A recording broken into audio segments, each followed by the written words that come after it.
तसव्वुर करें, तकरीबन 5000 साल पहले चीन के एक बादशाह पानी उबाल रहा था। अचानक हवा में अड़ते पत्तों के चंद जर्रात उसके पानी में गिर गए और पहली बार चाय का जायका दरियाफ्त हुआ।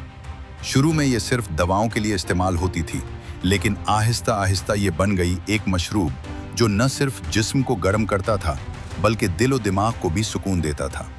इसके बाद चाय जापान पहुंची, बुद्ध राहबों के जरिए।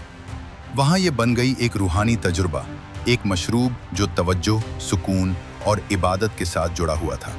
और फिर 17वीं सदी में यूरोप, पुर्तगाली और डच ताजरों ने उसे मुतारिफ कराया और बरतानिया में तो ये बन गई एक सकाफत, एक रोज़मर्रा की रस्म, एक ऐसी रिवायत जो आज भी दुनिया भर में जीती जागती है।